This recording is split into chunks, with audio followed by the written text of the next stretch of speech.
सभी साथियों का स्वागत अभिनंदन हमारे YouTube channel MK teaching point में। बात करेंगे 69,000 और 68,500 शिक्षक भर्ती दृष्टिगत एक महत्वपूर्ण शासनादेश जारी किया गया है।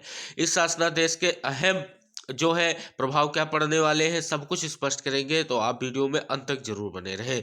इसके बाद महत्वपूर्ण खबर सामने निकल कर आ रही कि नया शिक्षा आयोग चयन आयोग जो नया शिक्षा सेवा चयन आयोग गठन होने जा रहा है, उसको लेकर के बड़ी खबर है। निकाय चुनाव ओबीसी को 27% आरक्षण पर मुहर लग चुकी है और इसी के तहत 69,000 ओबीसी एससी जो 27-21% आरक्षण है उस पर मौन क्यों है सरकार। और साथ ही साथ यूपी पुलिस विभाग में 7,000 पदों पर भर्ती शुरू, अग्निवीरों को बीएसएफ में 10% और आयु सीमा में भी छूट। यूपी कैबिनेट बैठक में इन मुद्दों पर लगी मुहर। महत्वपूर्ण खबरें हैं जिन पर हम चर्चा करेंगे। आशा करेंगे आप वीडियो को लाइक शेयर करेंगे और चैनल को सब्सक्राइब जरूर करेंगे। चलिए सबसे पहले जो महत्वपूर्ण आदेश जारी हुआ उसको लेकर के हम यहाँ पर डिस्कशन करेंगे। महत्वपूर्ण शासनादेश यहाँ पर आप सभी लोग देख सकते हैं 9 मार्च को यह शासनादेश जारी किया गया था और जारी किया गया है प्रताप सिंह बघेल, सचिव उत्तर प्रदेश बेसिक शिक्षा परिषद प्रयागराज की तरफ से। लिखा गया है स्पष्ट रूप से, इसका महत्वपूर्ण निर्देश पढ़ सकते हैं कि परिषदीय विद्यालयों में 68,500 एवं 69,000 सहायक अध्यापक प्रक्रिया में नियुक्त अध्यापकों के संबंध में। यहाँ पर स्पष्ट रूप से आप सभी लोग देख सकते हैं लिखा गया है कि 69,000 सहायक अध्यापक प्रक्रिया में नियुक्त अध्यापकों के अभिलेखों के सत्यापन एवं उनके देयकों के भुगतान की कार्रवाई की जाएगी। यानी अभिलेखों के सत्यापन की जो अभी तक कार्रवाई नहीं हुई थी उसको लेकर के महत्वपूर्ण शासनादेश जारी कर दिया गया है। और नीचे आप बढ़ेंगे तो लिखा गया है संलग्न प्रारूप पर वांछित सूचना जो है 15 मार्च तक उपलब्ध कराने को लेकर के आदेश भी दे दिया गया है। इसमें सॉफ्ट कॉपी भी उपलब्ध कराना होगा। तो देख सकते हैं महत्वपूर्ण आदेश है। फॉर्मेट क्या रहेगा जिसमें आदेश उपलब्ध कराया जाएगा, यहाँ पर देख सकते हैं। इसमें आपको रजिस्ट्रेशन संख्या, अध्यापक का नाम, फिर क्या है 68,500 में कार्यभार ग्रहण करने की तिथि, वेतन प्रकरण करने प्रारंभ करने की तिथि और यहाँ पर एरियर भुगतान की स्थिति हाँ या ना, और एरियर भुगतान का दिनांक, एरियर भुगतान की धनराशि और एरियर भुगतान नहीं किए जाने का कारण, ये सब चीज़ यहाँ पर मेंशन करनी है। और उसी तरह यहाँ पर 69,000 शिक्षक भर्ती में भी लिखा गया है कि रजिस्ट्रेशन संख्या है, यहाँ पर इसके बाद में अध्यापक का नाम है, फिर एरियर की भुगतान वगैरह है। यानी सब कुछ आप सभी लोग स्पष्ट देख सकते हैं किस फॉर्मेट में यहाँ पर जो है सूचना मांगी गई है। तो कहें तो यहाँ पर महत्वपूर्ण खबर है।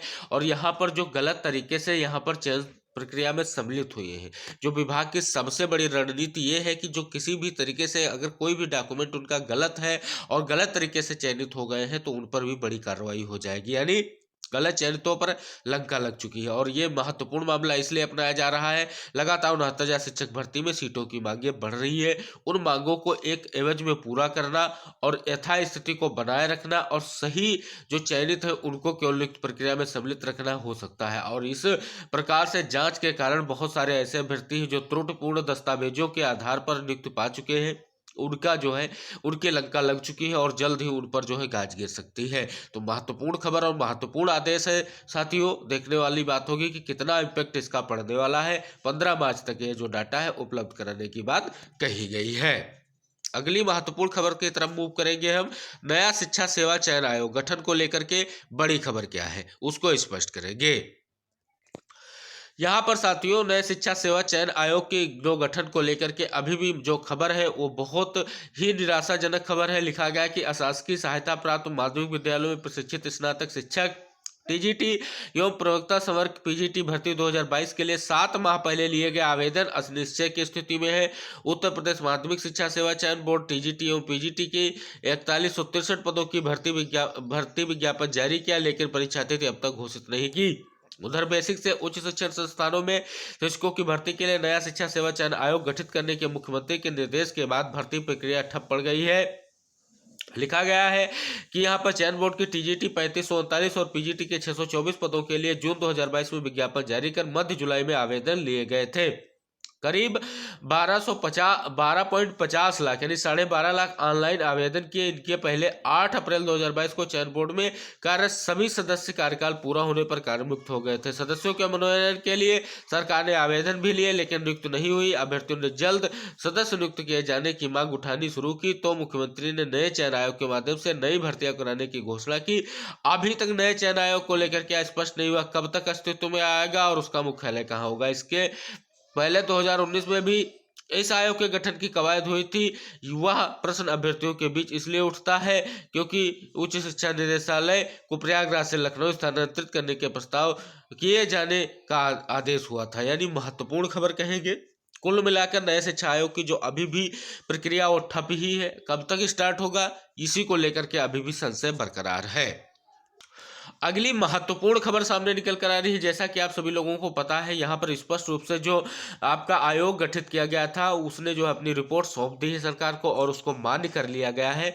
और उसमें 27% जो आरक्षण की बात है वो कंप्लीट हो, यानी 27% आरक्षण जो है मिलेगा ओबीसी वर्ग को, यानी पिछड़े वर्ग को 27% आरक्षण मिलेगा। लेकिन इस सबसे बड़ी बात ये तो यहाँ पर आप सभी लोगों को पता है कि अब आपका अप्रैल और मई में चुनाव होगा। इसको लेकर के बहुत सारी महत्वपूर्ण खबरें आज निकल कर सामने आ रही है। संशय भी निकल कर आ रहे हैं कि अब आरक्षण स्थायी होने के कारण बहुत सारी जो सीटों में बदलाव भी होगा। लेकिन ये चुनाव के प्रति जो सरकार की जो रवैया या रुख रहा है, सुप्रीम कोर्ट तक जो सरकार इसको लेकर गई, ऐसा कहीं 69,000 शिक्षक भर्ती में देखने को नहीं मिला है। साथियों का जो 27 और 21% का आरक्षण उसे कंप्लीट नहीं किया गया है और उनकी मांगों पर भी विचार नहीं किया जा रहा है, केवल उनको आश्वासन दिया जा रहा है। कोर्ट में मामला विचाराधीन था, विचाराधीन रहने वाला है, क्योंकि अब आर्डर जो है 13 तारीख में डिलीवर होने जा रहा है। और उस आर्डर में संपूर्ण लाभ जो 27-21% का वो सरकार किसी भी बिहार पर नहीं दे पा रही है। अगर देगी भी तो केवल याची लाभ ही देगी, जो हाईकोर्ट याची उनको लाभ दे सकती है, प्लस 6800 चयन सूची को यहाँ पर कैरी कर सकती है। दो ही महत्वपूर्ण निर्देश आ सकते हैं। लेकिन ये सरकार के लिए सबसे बड़ी कहेंगे विसंगता है कि एक तरफ सरकार 27% आरक्षण की बात कर रही है, दूसरी तरफ सरकार जो यहाँ स्पष्ट रूप से कोई भी यहाँ पर साधन उपलब्ध नहीं करा रही है, जिसके कारण यहाँ पर अभ्यर्थियों की जो मानसिक प्रताड़ना है वो कम हो सके। यहाँ पर आप देख सकते हैं लिखा गया है कि आयोग की सिफारिश से मंजूर ओबीसी कोटे में बदलाव नहीं। जैसा कि हमने आपको बताया भी था कि अप्रैल मई में यहाँ पर चुनाव होने जा रहे हैं। बड़ी और महत्वपूर्ण खबर है। साथियों देख सकते हैं लिखा गया है कि आयोग की रिपोर्ट क्या बदल जाएगा आरक्षण। क्या है ट्रिपल टेस्ट। ट्रिपल टेस्ट में लिखा है स्थानीय निकाय चुनाव में पिछड़ेपन की आर्थिक शैक्षणिक प्रगति की जांच के लिए एक आयोग का गठन करना। आयोग निकायों में पिछड़ेपन की प्रगति का आकलन करेगा, सीटों के लिए आरक्षण प्रस्तावित करेगा। आयोग की सिफारिशों के आधार पर स्थानीय निकायों में अनुपातिक आधार पर आरक्षण देना होगा। ओबीसी आरक्षण तय करने से पहले यह ध्यान रखा जाएगा कि एससी, एसटी और ओबीसी के कुल मिलाकर आरक्षित सीटें 50% से अधिक ना हो। तो ये थी महत्वपूर्ण खबर, क्योंकि आप सभी लोग देख सकते हैं आरक्षण को लेकर के चीजें स्पष्ट हो गई हैं। निकाय चुनाव में 27% आरक्षण बरकरार है, लेकिन जैसा कि हमने विचार विमर्श किया कि 69,000 शिक्षक भर्ती फिर से उदासीन रुख सरकार का दिखता नजर आ रहा है।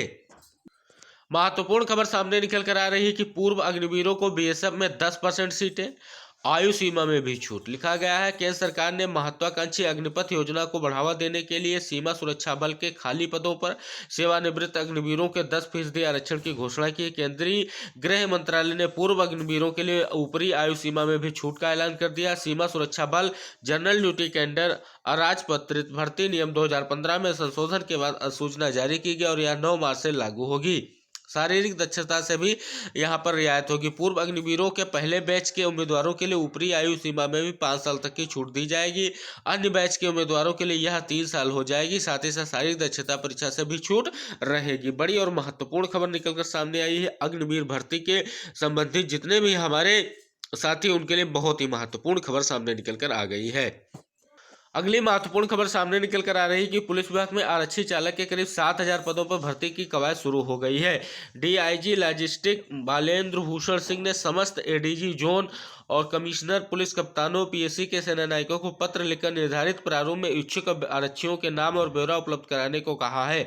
आवेदनों के परीक्षण के बाद चयनित आरक्षियों को प्रशिक्षण के लिए भेजा जाएगा। पत्र के मुताबिक चालक पद पर चयन के लिए इच्छुक उम्मीदवारों की आरक्षियों की आयु 32 वर्ष से अधिक ना हो, चश्मा नहीं लगाते हो, पूर्व में आरक्षी चालक के पद से प्रत्यावर्तित ना हुआ हो, उसे 5 वर्ष की अवधि में कोई दंड ना मिला हो, उसकी सत्यनिष्ठा ना रोकी गई हो। यह भी स्पष्ट किया कि आरक्षी पुलिस, नागरिक पुलिस और आरक्षी सशस्त्र पुलिस और आरक्षी पीएससी के अतिरिक्त आरक्षी आर्मोरर व आरक्षी घुड़सवार इसमें से शामिल नहीं किए जाएंगे। आवेदन करके वाले कर्मी के पास भारी और हल्के वाहन चलाने का लाइसेंस होना चाहिए। महत्वपूर्ण खबर है यहाँ पर। और 7,000 पदों पर भर्ती प्रक्रिया स्टार्ट हो चुकी है। अब बात करेंगे यूपी कैबिनेट बैठक में किन महत्वपूर्ण फैसलों पर मुहर लगी हुई है।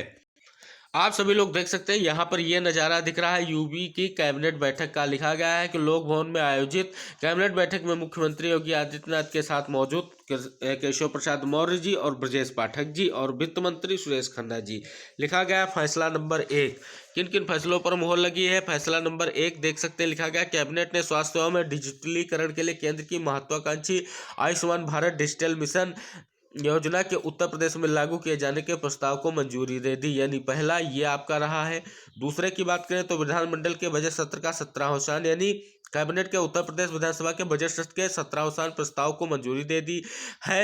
और विधानमंडल का बजट सत्र 20 फरवरी से 3 मार्च तक आयोजित किया गया था। बजट सत्र में वित्तीय वर्ष 2023-24 के लिए 6.90 लाख करोड़ रुपए के अधिक का बजट मंजूर किया गया। इसमें राज्यपाल आनंदीबेन पटेल के अभिभाषण और बजट पर विभागवार चर्चा हुई। यह आपका महत्वपूर्ण फैसला था। तीसरा फैसले पर जो मोहर लगी है वो है रायबरेली एम्स के लिए 4 लेन पर मोहर लग चुकी है। इसके बाद आगे बढ़ेंगे। चौथा महत्वपूर्ण फैसला लिया गया है कि ग्रामीण स्टेडियम एवं ओपन जिम निर्माण योजना नीति मंजूर कर ली गई है। महत्वपूर्ण खबर है कि प्रदेश के प्रत्येक विकासखंड में एक ग्रामीण स्टेडियम और एक ओपन जिम की स्थापना की जाए। इसके जरिए युवक युवतियों को खेल के प्रति रुचि पैदा की जाएगी, यानी महत्वपूर्ण खबर है। और पांचवा जो महत्वपूर्ण खबर है कि खेलो इंडिया यूनिवर्सिटी गेम के लिए गठित होंगी कमेटियां, इसके लिए भी कैबिनेट ने मंजूरी दे दी है। छठा फैसला है अब सरकारी हवाई पट्टियों पर प्रशिक्षण दे सकेंगे निजी फ्लाइंग क्लब, यानी हवाई पट्टियों के उपयोग के लिए नीति 2023 को कैबिनेट ने मंजूरी दे दी है। इसके बाद जो फैसला नंबर 7 है वो महत्वपूर्ण है। लिखा गया है कि गुंडा एक्ट के मामलों में मंडलायुक्त और पुलिस कमिश्नर सुनेगी अपील, यानी प्रदेश में गुंडा एक्ट के मामले में होने वाली अपील की मंडलायुक्त और पुलिस कमिश्नर सुनेगी। इसको लेकर के किया गया। आठवां जो महत्वपूर्ण फैसला है कि कैबिनेट की मंजूरी के बाद कानूनी अड़चने भी होंगी खत्म, यानी अभियोजन निदेशालय की मौजूदा व्यवस्था को यथावत रखने का जो है यहाँ पर फैसला किया गया है। बहुत ही महत्वपूर्ण फैसलों पर यहाँ पर मुहर लगी है। साथियों देख सकते हैं ये बहुत ही महत्वपूर्ण 8 फैसले थे जिन पर कैबिनेट में मुहर लगी है। साथ ही साथ अन्य मुद्दों पर भी विचार किया गया है, जैसे आपका आरक्षण मुद्दा हो गया, निकाय चुनाव को लेकर के और अन्य कई सारी चीजों को लेकर के चीजें स्पष्ट होती दिख रही है। तो साथियों जैसा कि हमने आपको अभी अवगत कराया है कि 69,000 शिक्षक भर्ती और 68,500 शिक्षक भर्ती दृष्टिगत महत्वपूर्ण आदेश जारी हुआ है। और नए शिक्षा आयोग का गठन को लेकर के अभी कोई भी स्थिति स्पष्ट नहीं है, असमंजस की स्थितियां अभी भी बरकरार हैं। निकाय चुनाव में 27% आरक्षण कंप्लीट मिलता रहेगा और ओबीसी एससी 27-21% आरक्षण। 69,000 शिक्षक भर्ती में सरकार का दोहरा रवैया फिर से जारी ही है। यूपी पुलिस में 7,000 आप सभी लोगों को पता है चालक भर्ती की घोषणा हो चुकी है, भर्ती प्रक्रिया शुरू हो गई है। अग्निवीरों को बीएसएफ में 10% जो है यहाँ पर जो है छूट मिलने वाली है और आईसूमा में भी छूट मिलेगी 5 और 3 वर्ष की। और यूपी कैबिनेट में जिन मुद्दों पर मुहर लगी उन पर हमने बात की है। अब बात करेंगे सबसे और महत्वपूर्ण खबर की 69,000 शिक्षक भर्ती में आगे की प्रक्रिया क्या होने जा रही है। साथियों जैसा कि आपको पता है कि आंसर के प्रकरण पर धीरे धीरे प्रक्रिया गतिमान ही है और अब जो है आर्डर आने के बाद जो है यहाँ पर 6800 केस कहें या आरक्षण केस कहें या 13,156 मैटर कहें, कुछ भी कहें सब कुछ एक ही है। इस पर जो है गतिमान होने जा रही है प्रक्रिया, लेकिन प्रक्रिया किस प्रकार से गतिमान होगी अभी भी गतिरोध बना हुआ है। सभी अपनी जीत की जो है कामनाएं कर रहे हैं। इस पर आर्डर आप सभी लोगों को पता है सोमवार को आने जा रहा है। हम यही आशा करेंगे जो ऑर्डर आने जा रहा है वो बहुत ही महत्वपूर्ण ऑर्डर हो और हमारे जितने भी साथियों का इंतजार है वो जल्द खत्म हो। इसी आशा के साथ हम अगले वीडियो में आप सभी लोगों के साथ फिर से जुड़ेंगे। जो भी महत्वपूर्ण खबरें होंगी उनको लेकर के, इसके लिए आपको छोटा सा प्रयास करना है, वीडियो को लाइक शेयर करना है, चैनल को सब्सक्राइब करना है और वीडियो को देख करके साथियों को शेयर जरूर करें जिससे सभी को महत्वपूर्ण खबरें उपलब्ध हो सके। और इसी आशा के साथ हम फिर जुड़ेंगे, तब तक के लिए टेक केयर, बाय बाय, जय हिंद साथियों।